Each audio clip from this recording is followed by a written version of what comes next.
Welcome to Jews in Sports. I'm your host, Michael Neuman. Yes, that's me. I competed on LeBron James' show $1 Million Mile on CBS, where I go on to win $25,000 while wearing my yarmulke, inspiring people around the country and creating moments like this. And so I created my foundation, where we take kids with physical challenges through an actual live Spartan race, not only changing their lives, but the lives of the volunteers. I am an elite pro Spartan racer, appearing on many podiums, and am currently training for Season 4 of Israel Ninja Warrior. This is my podcast, delving into life's biggest questions from the perspective of our Jewish athlete heroes. Created to inspire and empower, please enjoy our program. And so before I introduce who you are, it's a fun thing I like to do. 60 seconds, short answer, whatever you like on our topic, which is, I think, a wonderful one. And it's, what is it about sports that makes us understand life better? Why is sport such an amazing parable for life? It's got, I think, a bit of everything. It's got winning and losing. It's got penalties / mistakes you can learn from. It's got camaraderie and teamwork. I think it's got everything. Well said. Yeah, I mean, we'll get back to it, but the point is, 100, right? It has all the elements in life that are so unpredictable, and it's got all those things that we experience every day, and we can experience in that format. I think to what you're saying. Let's now introduce who you are now. So most people do not know of Spartan. So if they don't know of Spartan, they don't know who you are. But right. If they know Spartan and they're as addicted to Spartan as I am, you are a celebrity in the realm of Spartan. So to introduce Matt B. Davis, he is the main guy, the host, the creator of obstacle racing media. He is literally the source of all OCR. It's the umbrella of sport for OCR. He is, fortunately to unfortunately, the only standing one that's like amazing and that everyone respects and loves. And so did I miss anything else? But I think that describes you well, correct? You report on the world. Not everybody loves, but my goal is not to be loved by everybody, so that's okay. Right. And yes, there's a guy who made shirts that say we're all famous to a few people. And I'm someone in this particular world. People know who I am. Outside of this particular world, not so much. We all walk a line. We're told what to do. There's a system. We follow the system. That's what we're comfortable with. We don't really go out of it. There's a couple people that do, and they're wealthy and good, and they're successful, and we look at them, but we don't do it ourselves. So the first question is, how do you continue to tell yourself, because it's belief, self-belief in yourself, how do you continue to tell yourself that what you're doing is correct? And second off, when you come to the point where you want to quit, if you've had that, which I'm sure we all do, in things that we aren't sure that will work, how do you get over that hump where you say to yourself, I've been doing this for 2 years, it's not really moving, whatever, you get on whatever excuse you make, you're telling yourself you suck, although you don't, because you're not sure. So how does that work? Well, first of all, I certainly have those thoughts. I've certainly put out things that I wasn't thrilled with or were sure people weren't going to like, and then they did. And then I've also put out things that I thought would be phenomenal and that people didn't like. So it's why, if you're in the content game, as they call it these days, it just has to be about consistent and continuous, right? Consistent quality content. That's what I sort of always preach when people ask me, because you have to be able to move on to the next, right? Like if you put out a video and look at the views every 5 minutes, look at the comments every 5 minutes, you're going to go bananas. So you got to just put out the next one and put out the next one and put out the next one. By the way, it doesn't mean I'm perfect at it. I definitely have checked the video I put out today a couple times, right? Right. Fortunately for me, I put myself in a position where I had no other choice. I have a wife and 3 kids. So when you start a business at 22, you know, you can afford to sort of mess around a lot more. Having to feed people gets you out of bed in the morning. I can tell you that early on, when it wasn't paying the bills yet, I took side gigs. I drove for Lyft and Uber. And this is, by the way, I have a lifetime of doing side gigs, right? Because I've never really worked for anybody. I had a staffing company before this that I also kind of made up as I went along. Right. But that's another story for another time. You're very good at making things up while you go along. Yes. That's, some people are really good at that. It's a skill. That's why I'm trying to understand the process, because a lot of people don't have that. A lot of people honestly we're our worst, I'm blanking on the word, but you know what I mean. We're our worst critic. We're our worst, obstacle, honestly. Enemy, obstacle, we are. Right. So that's the point, is how we can tell ourselves to continue on when it could be going well. You don't know where it's going to go, but we are convinced that it's not going well. And I can tell you there are many, many times that I wanted something. So for example, Spartan started being on television in 2012 or 13. Mm-hmm. And I thought, well, absolutely, they're going to call me. Like, I'm going to get that gig because I'm the guy. And everybody knows I'm the guy. But they didn't hire me.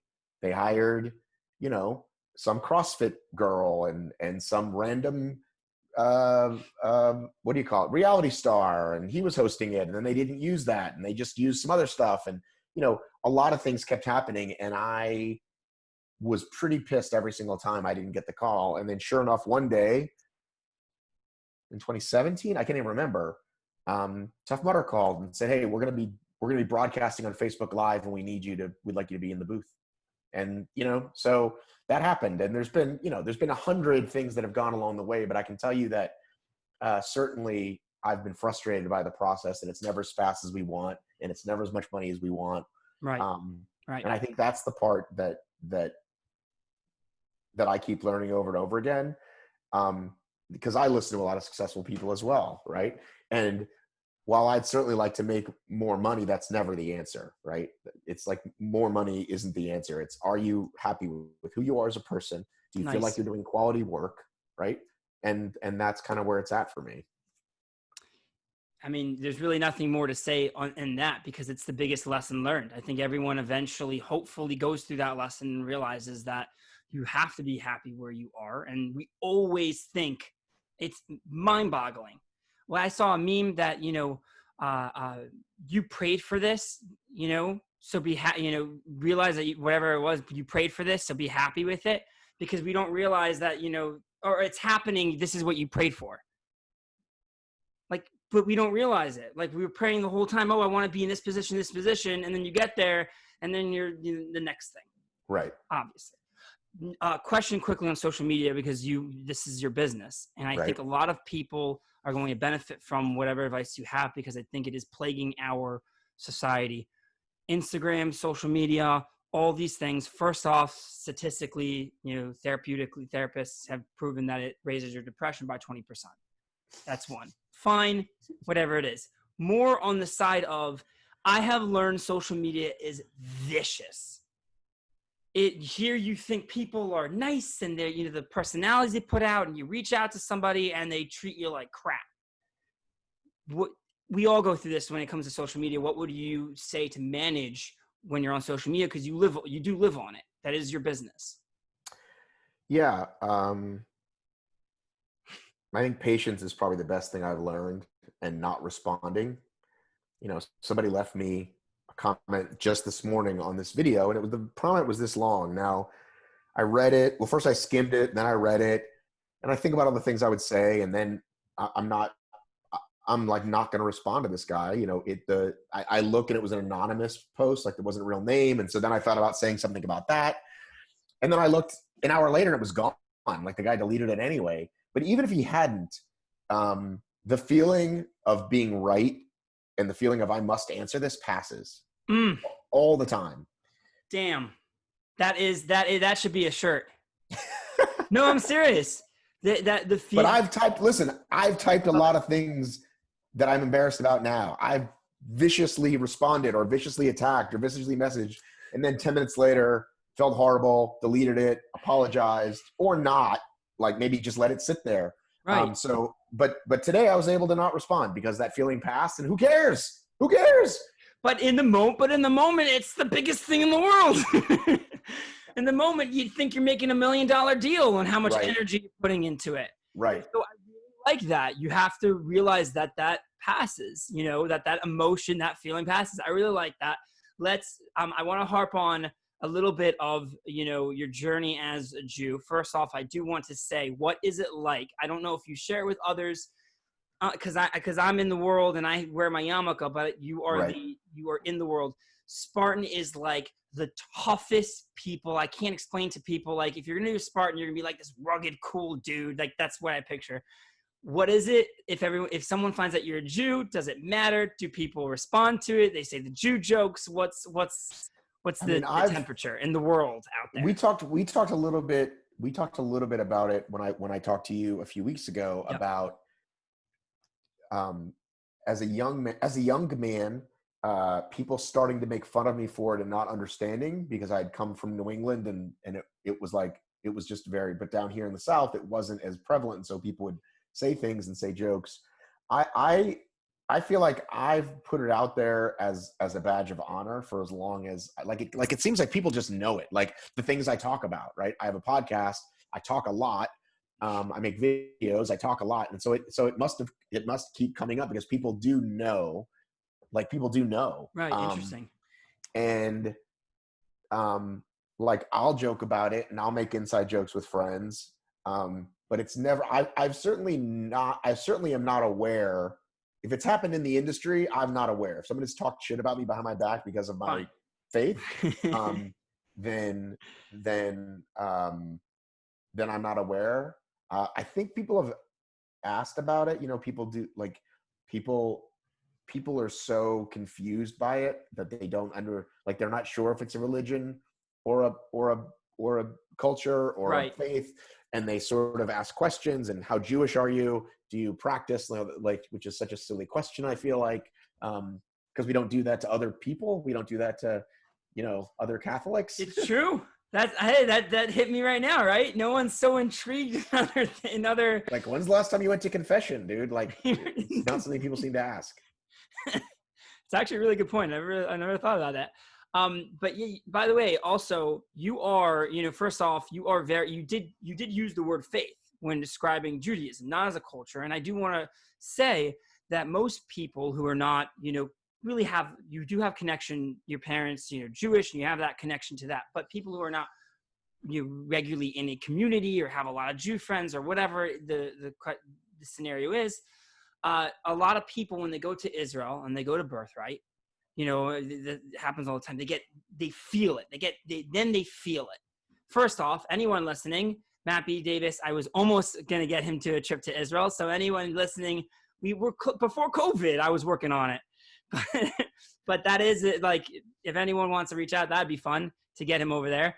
Right. I've not been. Birthright trips happened after it came after me. He didn't get the opportunity, okay? But the main point is, you did not go to Israel and have that spark.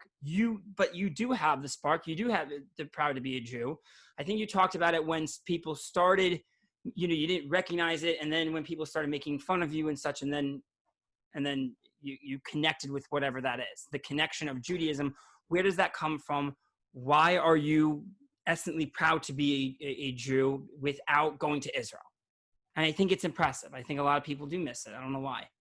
Well, I was raised what I'll call American Jewish, right? So yep. I was bar mitzvahed, but we only went to temple on the high holidays, right? Yep. And that really, but I remember a couple things my mom said early on that stuck with me. And I don't agree with my mom on a lot of things, but this sort of stuck with me is because I remember asking, like, these people down south, they go to church all the time. It's why don't we do that more? Right. And she said, well, I believe like religion and faith is in the home, right? Which I agree with. And she said, a lot of these people will do God knows what, no pun intended, on Friday and Saturday night, and then go to church on Sunday. And so I sort of saw the hypocrisy early on. Interesting. The other things that I remember experiencing was it's so funny thinking about this now. I went to this morality Christmas play with a kid, which is so funny. Like, think about, and I know that they still do it. But I think that stuff's sort of on the fringes. So like, have you ever seen, like, there's that great documentary about like, the Halloween, camp or whatever? No. Okay. You can look it up before this airs, and you can put it in the show notes if you do that. But basically like a haunted house, right? Right. Okay. But you go into the haunted house and like they show the person who's like dying of drug addiction, or they show the person who's, whatever the things are. The scare tactics to get you not to. And then afterwards, come over here and get saved. So, wow. And so it's a big deal. They do it in this town every year, and it's this huge deal. It's this awesome documentary from like probably 20 years ago now.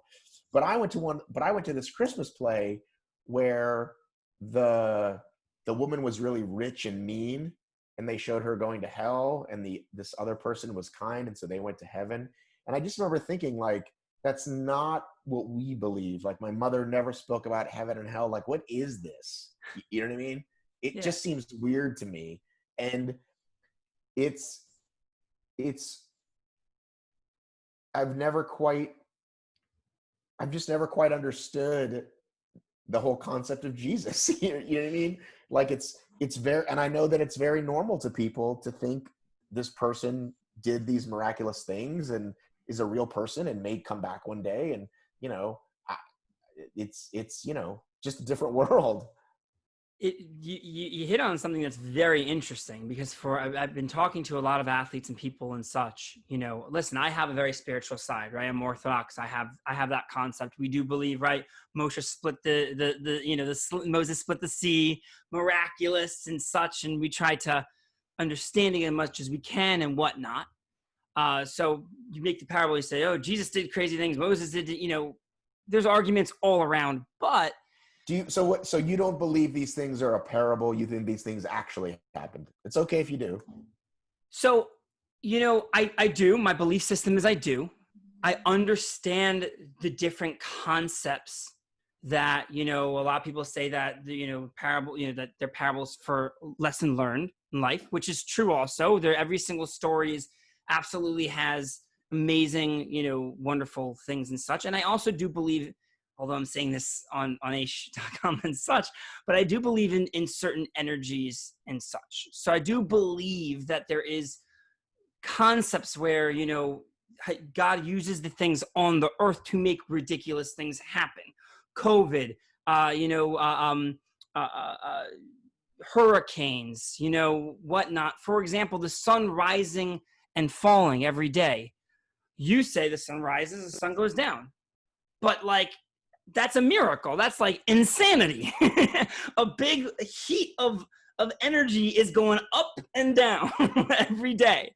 So I do believe in that sense that there is a spiritual energy that does control these things. Technically, we are just turning, though, by the way. It doesn't actually go up and down. I got it. In my head, if I was looking at it with no understanding, I'd be like, holy mackerel. Listen, I think what I take from that is be aware of miracles everywhere. Right. And this is one of those things, you're talking about social media, and that you bring a good point to is we get more of what we focus on. So if you're focused, Michael, on finding miracles everywhere and experiencing that, then you'll have more joy. If you're out there, you know what I mean? Like, please like me. Well, but it's about like, wanting to be right and all these things, again, that I'm just as much a victim of, or a person of. But the amount of energy someone spends, I have a friend who shares things about our president every single day, because he thinks the president is not a good president. I'm not a fan of that guy either. But what am I going to do by posting that on my feed every single, look what he did today, look what he said today? Like, all it does is bring out, more people quoting more things, and some people telling you you're an idiot. And I just don't feel like that's a way to communicate. Well, I think you just hit on like a huge lesson in life for all of us. What you put out attracts. Right. Whatever life you want to live, you have the power to put out that want. If you want to be rot, having people think, and it's also the connotation of how you live your life. So if my whole point is having people look at me and see me a certain way, how am I viewing myself? And then everything else I do, I'm going to mimic that. It's going to be the same concept in all other areas of your life. So you are correct. Also, tell me who your friends are. I'll tell you who you are. Right. What you put And yourself honestly, around. listen, I need to hear this as much as I'm saying it, honestly. Like I know when I'm looking for miracles, my life is better. I have had a practice on and off again about gratitude lists going back years. And the last few days I've gotten back into it. I had dropped it again, and I got a new notebook and started. And what do you know? Like my day usually goes pretty good when I start the day writing down 10 things that I'm grateful for.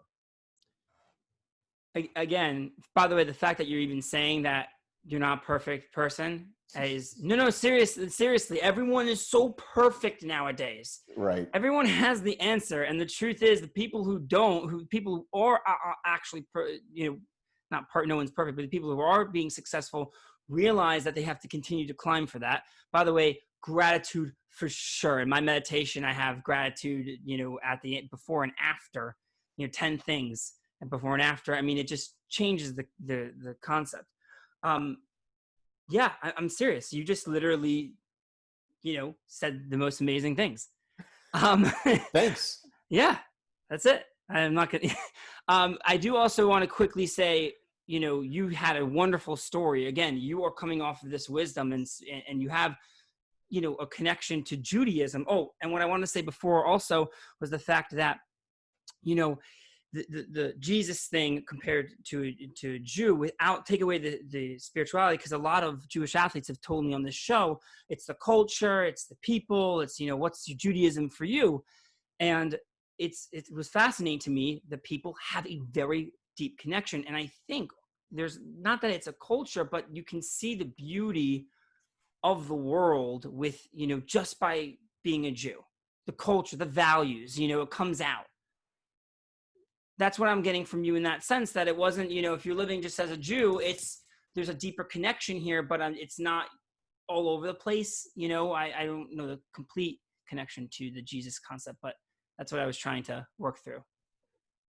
Yeah. And it really, it's just, like I said, I think whatever happened to me as a young man, that my parents sort of instilled in me just sort of stuck.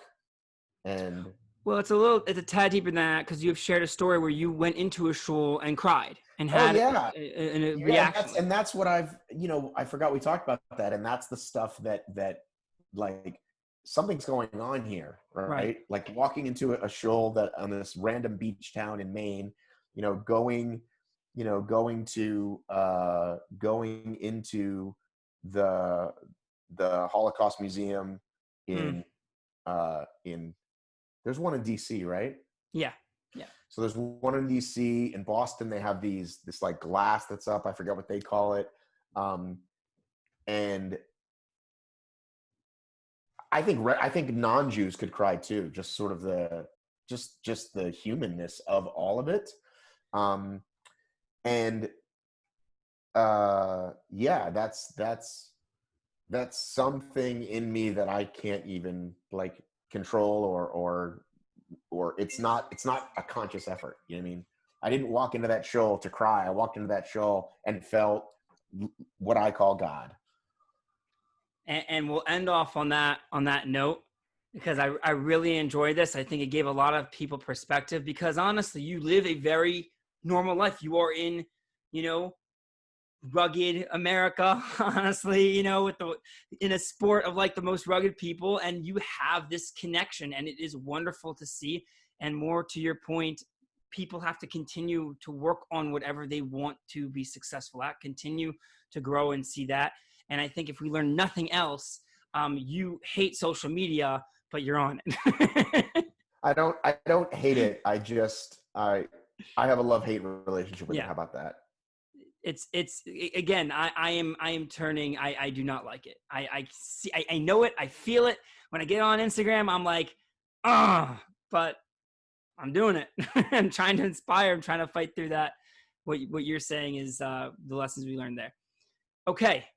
Where can people find you, your podcasts, your social media, anyone? If you care about obstacle racing, you can go to obstacleracingmedia.com, which is links to everything. And if you want to find just me and talk about not obstacle racing, I am Matt B. Davis on all the platforms, MattBdavis. I love it. And if someone wants to, although we'll try next year for the birthright trip, we need to get you to Israel because not for you, but to be with the other birthright people so that they can be inspired by you. And hopefully people will be inspired by your journey and your thoughts today. So thanks everyone. See you next time. Although that sounded really corny.